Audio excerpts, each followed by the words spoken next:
अस्सलामुअलैकुम। उम्मीद है आप सब ठीक होंगे। हम लास्ट 2 डेज़ से एप्लीकेशन ऑफ प्रोफेशनल स्केप्टिसिज्म पढ़ रहे हैं। इसके ऑलमोस्ट पॉइंट्स कंप्लीट हो गए थे, बस लास्ट पॉइंट रह गया था हमारे पास अदर रिस्क वाला। उसमें जो है वो हमारे पास कंटिंजेंट एसेट और कंटिंजेंट लायबिलिटी का एक पॉइंट है। तो पहले हम ये कंसेप्ट डिस्कस कर लेते हैं, उसके बाद हम इन पॉइंट्स पे आते हैं और उनको फिनिश करते हैं इंशाल्लाह। जी, तो कंटिंजेंट एसेट की एग्जांपल है हमारे पास इंश्योरेंस रिसीवेबल। अब इसके आगे दो है, अगर तो रिकॉर्ड करना है तो रिकॉर्ड कब करेंगे, जब वर्चुअली सर्टेन होगा, और इसको डिस्क्लोज कब करेंगे, जब प्रोबेबल या पॉसिबल होगा। वर्चुअली सर्टेन कब होता है, जब इसके मोर देन 95% चांस हो, ठीक है, तब ये वर्चुअली सर्टेन होता है। फॉर एग्जांपल डेथ है, डेथ जो है वो वर्चुअली सर्टेन है, ठीक है। उसके बाद जो प्रोबेबल है वो उसकी होता है परसेंटेज के मोर देन 50% और लेस देन 95%। यहाँ पे बहुत से बच्चों को ये समझ नहीं आती कि वर्चुअली सर्टेन क्या है, प्रोबेबल क्या है, तो इसलिए हम उसको परसेंटेज से जो है वो रिप्रेजेंट करते हैं कि वर्चुअली सर्टेन जो है वो 95% से मोर देन होगा, और प्रोबेबल जो है वो 50% से तो ज़्यादा होगा लेकिन 95% से कम होगा। जो पॉसिबल होता है वो हम उसको इग्नोर करते हैं, ठीक है। ये कंटीजेंट एसेट का आपने कंसेप्ट डिस्कस किया। नेक्स्ट हमारे पास है कंटीजेंट लायबिलिटी। कंटीजेंट लायबिलिटी के हमारे पास एग्जांपल है लीगल केस अगेंस्ट कंपनी। यहाँ पे ये वर्ड अगेंस्ट बाय भी होता है, लीगल केस बाय कंपनी और लीगल केस अगेंस्ट कंपनी। जो लायबिलिटी है कंटीजेंट लायबिलिटी, उसमें आपने लीगल केस अगेंस्ट कंपनी लिखना है, ठीक है। अब ये कब रिकॉर्ड होगा, जब प्रोबेबल या मेयरेबल होगा तब रिकॉर्ड हो किया जाएगा। और डिस्क्लोज कब किया जाएगा, जब पॉसिबल हो या नॉट मेयरेबल हो, ठीक है। तो ये इसका सिनेरियो, ये इसका केस। अब हम चलते हैं उन केस स्टडीज़ पे। ओके, तो लास्ट पॉइंट हमारा रह गया था अदर रिस्क वाला, risk of inappropriate treatment of contingent liabilities and contingent asset, जो हमने अभी स्टडी किया है, ठीक है, कि उसका जो इनअप्रोप्रिएट ट्रीटमेंट होगा उसको सही तरह ट्रीट नहीं किया जाएगा, ये भी एक रिस्क हो सकता है। नेक्स्ट है predecessor auditor did not wish to be reappointed और predecessor auditor expressed modified opinion. जो प्रीडिसेसर को किसको कहते हैं, प्रीवियस ऑडिटर को। प्रीडिसेसर ऑडिटर जो है वो दोबारा अपॉइंट नहीं होना चाह रहा, या फिर प्रीडिसेसर ऑडिटर जब मॉडिफाइड रिपोर्ट दे रहा है, मॉडिफाइड ओपिनियन दे रहा है, तो ये भी यहाँ पे भी रिस्क राइज होता है कि वो क्यों रीअपॉइंट नहीं होना चाह रहा, या उसने मॉडिफाइड ओपिनियन दिया है तो ज़रूर कोई ना कोई मिसस्टेटमेंट होगी जो मैनेजमेंट को बताने के बावजूद उन्होंने सही नहीं की। तो ये रिस्क इसमें राइज हो सकता है। ये वाला टॉपिक आज हमारा कंप्लीट हो गया है, हम नेक्स्ट टॉपिक पे चलते हैं। यहाँ पे हम कुछ प्रोफेशनल स्केप्टिसिज्म से रिलेटेड पास्ट पेपर भी डिस्कस कर लेते हैं। क्वेश्चन नंबर 12 है हमारे पास, an auditor is required to maintain an attitude of professional scepticism while conducting an audit of financial statements. Describe by giving two appropriate examples the term professional skepticism.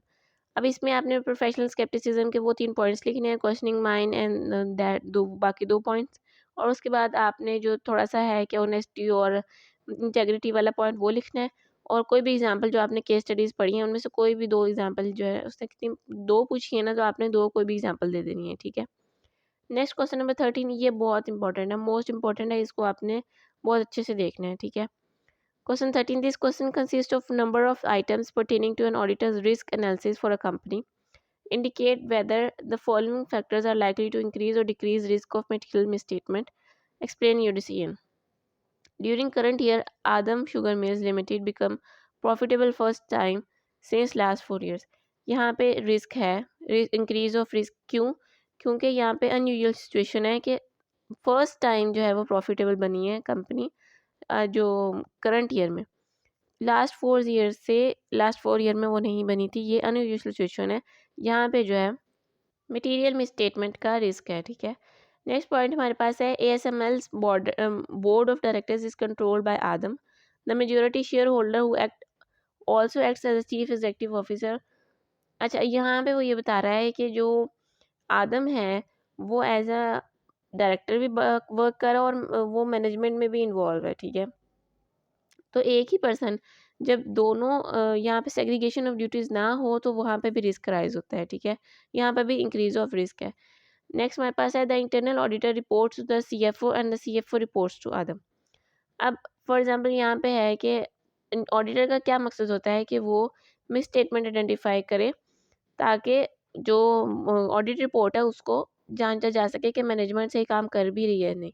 अगर auditor जो है वो management को ही report दे दे और management उसको ठीक करके, क्योंकि उनकी फॉल्ट है ना, उन्होंने प्रिपेयर किया है फाइनेंशियल स्टेटमेंट, तो वो अपनी जो भी मिसस्टेटमेंट्स होंगी उनको ठीक कर लेंगे, जो मतलब जो भी उन्होंने ऑडिटर ने रिपोर्ट दी होगी, और उसके बाद सब कुछ ठीक करके एज अ फ्रॉड जो है वो उन सबको ठीक कर देंगे, और फिर जो है वो अपने शेयर होल्डर्स के सामने प्रेजेंट कर देंगे। यहाँ पे तो यही केस हो गया ना, इसलिए ऑडिटर को डायरेक्ट शेयर होल्डर्स को रिपोर्ट देनी चाहिए। यहाँ पे यही सिनेरियो ये रिस्क राइज होता है, ठीक है। नेक्स्ट हमारे पास है the accounting department has experience the high rate of turnover of की पर्सोनल।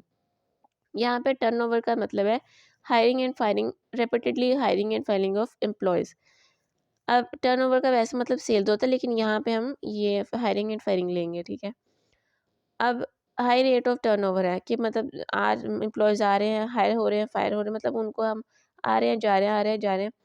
इस वजह से यहाँ पे भी एक रिस्क राइज हो सकता है कि इनएक्सपीरियंस्ड वर्कर्स होंगे, और उसकी वजह से उनमें कंपैटिबिलिटी कम होगी, और वो जो है ना वो एक्सपीरियंस नहीं होंगी। यहाँ पे ये रिस्क राइज हो सकता है, क्योंकि वो यहाँ पे एग्जाम्पल हम ये भी ले सकते हैं कि अगर कंपनी में कोई एम्प्लॉयज़ आपके पास हैं, अगर वो मिस्टेक करते हैं तो उनको उस मिस्टेक पे निकालो ना, क्योंकि अगर आप निकाल निकाल के न्यू एम्प्लॉयज़ हायर करोगे तो वो भी सेम मिस्टेक रिपीट करेंगे, और आप जो है वो फिर एक्सपीरियंस्ड होंगे। तो जो मिस्टेक कर चुके हैं उनको एक्सपीरियंस हो गया है, तो उनको ही आपको रखना चाहिए, ताकि वो आपके लिए आगे नेक्स्ट फर्दर जो है बेटर परफॉर्म कर सकें। अगर आप न्यू एम्प्लॉयज़ रखोगे तो फिर से आपका नुकसान होगा, और फिर वो ऐसे ही फिर उसके बाद वो एक्सपीरियंस्ड होंगे, ठीक है। अब हमारे पास है इसके बाद फिफ्थ पॉइंट है, during 2012 ASML change the method of preparing is financial statement from cash basis to accrual basis under generally accepted accounting principles. अब उन्होंने जो है ये, वैसे तो हम ये कह सकते हैं कि अच्छी बात है कि उन्होंने कैश बेसिस से एक्रूवल बेसिस पे शिफ्ट किया, लेकिन जब हम या ये सेम में भी पढ़ते हैं कि जब हम शिफ्ट करते हैं एक मेथड से दूसरे मेथड पे, तो यहाँ पे रिस्क राइज होता है मिस स्टेटमेंट का, ठीक है। अच्छा, नेक्स्ट हमारे पास है during the year litigation filed against ASML in 2007 was withdrawn, it was alleged that company discharge pollution into locality disclose made in previous financial statement have been removed. अब यहाँ पे ये हम क्योंकि केस रिमूव हो गया तो मिस स्टेटमेंट का रिस्क भी कम हो गया। जैसे जैसे केस बढ़ते जाएंगे मिस स्टेटमेंट का रिस्क राइज होता जाएगा, केस कम हुआ है तो रिस्क कम हुआ है, ठीक है। During December 2012, ASML signed a contract to lease equipment from an entity owned by ASML's parent company. अब यहाँ पे वो क्या कह रहा है, रिलेटेड पार्टी है यहाँ पे। एक तो यहाँ पे लीज किया उसने, लीज वाली जो भी ट्रांजेक्शन्स होती हैं वो कम्प्लेक्स ट्रांजेक्शन्स होती हैं, उसमें रिस्क का चांसेस ज़्यादा होते हैं, और यहाँ पे रिलेटेड पार्टी भी इन्वॉल्व है। कैसे पता चला, मैं पेरेंट कंपनी से, ठीक है। तो रिलेटेड पार्टी भी जब इन्वॉल्व होगी तो भी रिस्क ज़्यादा होगा। लास्ट हमारे पास a public offering of ASML share is plan for late 2013।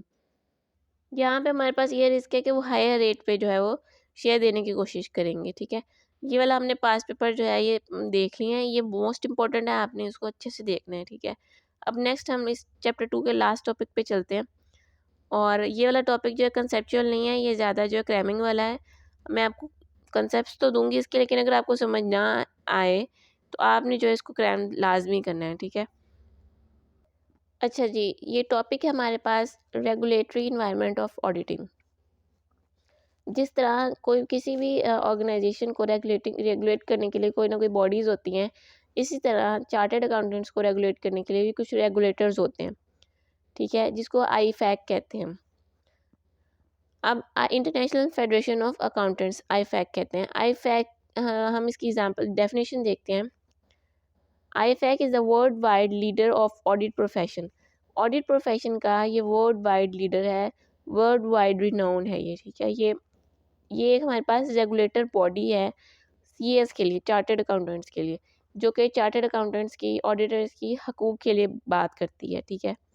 It is a global organization of professional accountants dedicated to serving the public interest, ठीक है, पब्लिक इंटरेस्ट में बोलती है ये। इसके फंक्शन या रोल क्या है हमारे पास। IFAC supports the development of profession in area of auditing, ethics, professional education and public sector by following activities. जो आईफैक है ये इन डिफरेंट सेक्टर्स में जो है वो अपनी सर्विसेज दे रहा है, उनको सपोर्ट और डेवलप करने की कोशिश करता है। आईफैक जो है वो एक हमारे पास मेन रेगुलेटिंग बॉडी है।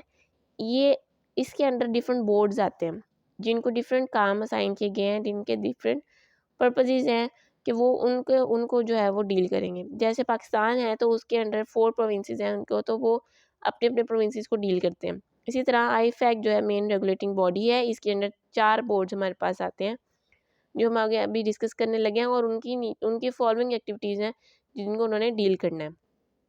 अभी हम इसके फंक्शंस पढ़ लें। आईफैक के फंक्शंस क्या हैं? Development of high quality standards and guidance, standards और गाइडेंस पे इसकी डेवलपमेंट पे वर्क करता है IFAC.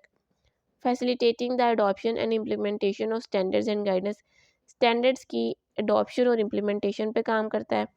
Promoting the value of professional accountants world wide, पूरी दुनिया में प्रोफेशनल अकाउंटेंट्स की वर्थ को बताता है पूरी दुनिया को, उनको प्रमोट करता है प्रोफेशनल अकाउंटेंट्स को पूरी दुनिया में। Speaking out on public interest issues where professional voice is important, क्योंकि ऑडिटर को जो है वो स्टेटमेंट में ऑडिटर को जो है वो उसकी रिस्पॉन्सिबिलिटीज़ को जो पब्लिक है वो बहुत ज़्यादा समझती है कि ऑडिटर की रिस्पॉन्सिबिलिटीज़ ज़्यादा हैं, जबकि ऑडिटर की उतनी रिस्पॉन्सिबिलिटीज़ होती नहीं है। इस कंसेप्ट को भी हमने डिस्कस किया था एक्सपेक्टेशन गैप के नेम से। तो जो आईफैक है ये पब्लिक इंटरेस्ट में बोलता है, प्रोफेशनल्स की वॉइस बनता है ये, ठीक है। अच्छा, अब हमारे पास है बोर्ड जो आईफैक के अंडर आते हैं। कौन कौन से बोर्ड्स हैं हमारे पास? है IAASB, IESBA, IPSASB, IAESB। अब ये हमारे पास international auditing and assurance standards board, ये जो है वो ऑडिटिंग पे काम करता है। ऑडिटिंग यहाँ पे इसने सर्विसेज दी हुई है, ये ऑडिटिंग के एरिया पे वर्क करता है IAASB, ठीक है। स्टैंडर्ड्स इशू करता है, रिलेटेड सर्विसेज परफॉर्म करता है, वही हम आगे नेक्स्ट पढ़ते हैं। नेक्स्ट हमारे पास है international ethics standard board of for accountants. ये इसके नेम से ही पता चल रहा है एथिक्स स्टैंडर्ड से कि ये जो है वो एथिक्स पे काम करता है, कोड ऑफ एथिक्स के ऊपर काम ये कर रहा होता है ये वाला बोर्ड, ठीक है। नेक्स्ट हमारे पास है international public sector accounting standards board, ये जो है प्रोफेशनल एजुकेशन पे वर्क करता है, ठीक है। ये वाला बोर्ड प्रोफेशनल एजुकेशन को डील कर रहा होता है, एजुकेशन एंड ट्रेनिंग रिक्वायरमेंट्स को देख रहा होता है, कितने मिनिमम पेपर्स होने चाहिए, ट्रेनिंग पीरियड कितना होना चाहिए, इस सब को ये बोर्ड डील करता है। नेक्स्ट हमारे पास है international accounting education standard board, ये जो है पब्लिक सेक्टर को डील करता है। ये पब्लिक सेक्टर में अकाउंटिंग एंड ऑडिटिंग के मेथड्स डिफरेंट होते हैं, तो ये बोर्ड उसको डील करता है, ठीक है। नेक्स्ट हम आ जाते हैं international auditing and assurance standard IAASB पे। IAASB is one of the boards within IFAC and performs following activities. IFAC regulator body के अंडर ये एक बोर्ड है जो कि ये वाली एक्टिविटीज़ परफॉर्म करता है। It develops and promotes standards को डेवलप और प्रमोट करता है for assurance and related services, assurance services के लिए और रिलेटेड सर्विसेज के लिए। रिलेटेड सर्विसेज में हम नॉन एश्योरेंस सर्विसेज लेंगे। यहाँ पे एश्योरेंस सर्विसेज कौन सी? ऑडिट एंड रिव्यू, जो हम पहले चैप्टर 1 में पढ़ चुके हैं। नेक्स्ट है it's also provides facilitation in adoption and implementation of, हम फैसिलिटेशन प्रोवाइड करता है, ठीक है। उसके बाद जो है इन एडिशन टू ISAs, ये जो है हमारी हेल्प करता है कि ऑडिटर जो है वो ISAs को इम्प्लीमेंट करें और गुड ऑडिटिंग प्रैक्टिस परफॉर्म करें, ठीक है। अब इंटरनेशनल अकाउंटिंग स्टैंडर्ड्स जो है वो IASB से इशू किए जाते हैं, जो ये हम देखते हैं। यहाँ पे हमारे पास एक फ्लो चार्ट सा बना हुआ है कि एश्योरेंस सर्विसेज भी दे रहा है IASB और रिलेटेड सर्विसेज भी दे रहा है। एश्योरेंस में ऑडिट, रिव्यू और अदर आ जाते हैं, और रिलेटेड में एग्रीड अपॉन और कंपाइलेशन इंगेजमेंट वगैरह आ जाते हैं, ठीक है। नेक्स्ट चलते हैं। Audit is conducted in accordance with ISAs, audit जो ISAs के अकॉर्डिंग कंडक्ट हो, और review is conducted in according with ISREs, international standards on review engagement के अकॉर्डिंग हो। अदर एश्योरेंस इंगेजमेंट जो भी हमने ब्लॉक पढ़ा है उसकी एक्सप्लेनेशन है, conducted in accordance with ISAEs, और related services conducted in ISRAs के अकॉर्डिंग जो है वो कंडक्ट किए जाने चाहिए। जो क्वालिटी कंट्रोल है वो जो है वो सब सर्विसेज पे अप्लाई होता है, ठीक है। ISQCS जो है international standards on quality control, वो सब बोर्ड्स पे, सब स्टैंडर्ड्स पे अप्लाई होता है, ठीक है। अच्छा, नेक्स्ट हमारे पास है international standards on auditing ISAs, ये हम देखते हैं। इसमें सबसे पहले हम देखेंगे कि इसका स्ट्रक्चर क्या होता है ISAs का। ISAs का स्ट्रक्चर में इंट्रोडक्टरी मटेरियल होता है, ऑब्जेक्टिव्स होती है, डेफिनेशन होती है। नेक्स्ट हमारे पास उसने रिक्वायरमेंट्स बताई होती हैं कि क्या क्या करना है, कैसे कैसे करना है। और थर्ड में एप्लीकेशन एग्जांपल के थ्रू जो उन्होंने एक्सप्लेन किया होता है ISAs में कि किस डील की सिचुएशन को किस तरह डील करना है। Application and other explanatory material including appendices. अब ठीक है, वो उसने एग्जांपल्स के थ्रू जो है उनको एक्सप्लेन किया होता है। इसमें इंपॉर्टेंट जो है वो रिक्वायरमेंट्स है, जिससे हमें पता चलता है कि क्या प्रोसीजर्स अप्लाई करने हैं, ठीक है। नेक्स्ट हमारे पास है process of developing and issuing a new ISAs। अगर एक न्यू ISA करना है प्रोसेस, उसका क्या प्रोसेस होगा ISA को इशू करने का, और उसकी डेवलपिंग का क्या प्रोसेस है, इसको हम एक फ्लो चार्ट से भी समझ सकते हैं। ओके, तो ये हमारे पास फ्लो चार्ट है। यहाँ पे है, सबसे पहले फ्रॉड अराइज होता है। सबसे पहले हम फ्रॉड को देखते हैं कि कौन सा ऐसा फ्रॉड है जो एग्जिस्टिंग ISAs के अकॉर्डिंग हमसे डिटेक्ट नहीं हो पाया है, ठीक है। उस फ्रॉड को देखा जाता है, उस टॉपिक की सिलेक्टेड एंड रिसर्च, उसके बारे में जो है वो टॉपिक सेलेक्ट किया जाता है। वो फ्रॉड किस बारे में है, किस सिनेरियो का है, ये देखा जाता है। उसके लिए एक टॉपिक सेलेक्ट किया जाता है और उस पर रिसर्च की जाती है, और रिसर्च करने के बाद जो है वो एक एक्सपोजर ड्राफ्ट बनाया जाता है। उसको भी फाइनल नहीं किया जाता है, एक्सपोजर ड्राफ्ट बनाया जाता है।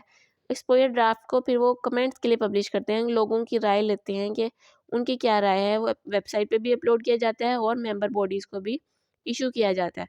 सब अपने अपने कमेंट्स देते हैं कि हाँ, इसमें ये भी हो सकता है, इसमें इस तरह भी हो सकता है, कि ये मॉडिफिकेशन हो सकती है इसमें, एट्सेट्रा। सब अपने अपने ओपिनियंस देते हैं। Comments received and amendments made. Comments, वो सब के कमेंट्स को देखते हैं, उसके अकॉर्डिंग अगर कोई अमेंडमेंट होने वाली होती है तो अमेंडमेंट करते हैं उस ISA में, और उसके बाद जो है वो न्यू ISA पब्लिश हो जाता है, ठीक है। तो ये सारा प्रोसेस है, process of developing and issuing new ISA, ठीक है। हमारे पास अथॉरिटी या स्टेटस ऑफ ISA क्या होता है। In Pakistan audit is conducted in accordance with ISAs के अकॉर्डिंग जो है वो ऑडिट किया जाता है पाकिस्तान में, इसलिए इसकी पाकिस्तान में वर्थ बहुत ज़्यादा है। ओवरऑल वर्थ बहुत ज़्यादा है, इंटरनेशनली रिकॉग्नाइज्ड ये ISAs हैं, ठीक है। To obtain reasonable assurance it compulsory for auditors to comply with all requirement of all ISAs। Pakistan में क्योंकि ISA को हम फॉलो करते हैं ऑडिटिंग के लिए, तो ऑडिटर्स के लिए ज़रूरी है कि वो तमाम ISAs के तमाम रिक्वायरमेंट्स को उसके साथ कंप्लाई करें, उसको एक्सेप्ट करें और उनको यूज़ करें, ठीक है। रिक्वायरमेंट्स के अकॉर्डिंग जो है वो ऑडिट करें। खुद से वो कोई भी सिचुएशन में अप्लाई नहीं कर सकते, खुद से कोई सिचुएशन अप्लाई नहीं कर सकते, ठीक है। इसकी एक्सेप्शन है, इस सिनेरियो की, इस अथॉरिटी की एक एक्सेप्शन है। क्या है? A required procedure will not be perform if it is not relevant not practicable. जो ISAs जो है वो ISA जो रिक्वायरमेंट्स हैं ISA की, वो वाले प्रोसीजर्स अप्लाई नहीं किए जाएंगे। कब? जब या तो वो सिचुएशन से रेलिवेंट नहीं होंगे या फिर वो सिचुएशन में प्रैक्टिकेबल नहीं होंगे। However, if a procedure is not a practicable, auditor shall document reason of departure from required procedure and alternative procedures performed to obtain evidence या assurance। अगर तो वो प्रोसीजर प्रैक्टिकेबल नहीं है तो ऑडिटर जो है उसके बारे में बताएगा कि उस रिक्वायर्ड प्रोसीजर से हम क्यों हटे, वो क्यों नहीं हमने अप्लाई किया, और दूसरा ऑल्टरनेटिव प्रोसीजर जो है अप्लाई किया जाएगा एविडेंस या एश्योरेंस ऑब्टेन करने के लिए, ठीक है। आज में हमने ये टॉपिक्स पढ़े हैं, इसमें हमने ISAs और बोर्ड्स और स्टैंडर्ड्स के बारे में पढ़ा है। आज हमारा चैप्टर 2 कंप्लीट हो गया है, और इसमें कोई भी इशू हो आप पूछ सकते हैं। नेक्स्ट हम कल से स्टार्ट करेंगे चैप्टर। चलें जी, आज के लिए इतना ही। अल्लाह हाफिज़।